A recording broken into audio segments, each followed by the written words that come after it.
আমার আবার মনে করো মেলা রুচি বুঝছাও, যা মানে দিয়ে দাও আমি সবই খেয়ে ফেলতে পারবো না, আমার কোনো অসুবিধা হয় না। তো আজকে তোমার দেওয়া আছে শুটকি মাছ রাঁধা। তো লইটা শুটকি মাছ রাঁধবো। তো এই দেখো শুটকি মাছ কাইটি গরম পানির মধ্যে ভিজা রাখছিলাম মেলা সময়, যাতে যে বালু মালু আইস মাইস যত কিছু আছে সব বাড়া যায়।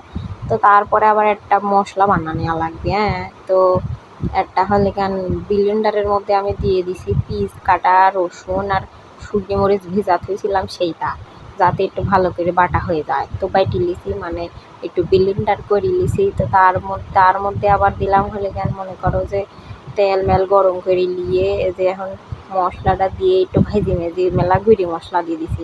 এই মনে করো তোমার ঘরে যা হলুদ মরিচ ধনে মুনে যা মা আছে সবই তোমরা দিয়ে দিবা।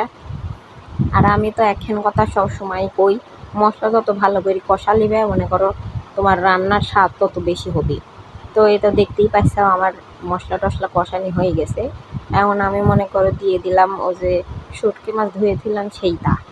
তো এটা মেটা দেওয়ার পরে এখন খালি কাম নাই, খালি তোমরা মনে করো কষা লিবে, কষা কষা পানি মানে দিয়ে সিদ্ধ মেদ্ধ করে নেবা, যাতে শুটকি মাছ তো শুকানোর পর মনে করো শক্ত হয়ে যায়। তো যাতে পানি দিয়ে একটু নরম বানিয়ে নেওয়া লাগবে। হ্যাঁ, তো এই যে আমি পানি দিয়ে মনে করো যে হচ্ছে সিদ্ধ মিদ্ধ করে নরম বানা নিছি। এই যে দেখতেই পাচ্ছাও ঢেকি মেকি দিয়ে যে কত রমভাবে যে নাদা লাগে। তোমরা যারা রাঁধুন এসো তারা তো ভালো করেই জানো। আর মেলা মানুষ দেখি আবার শুটকি মাছের মধ্যে নুন নাকি কয় লেবু দেয়।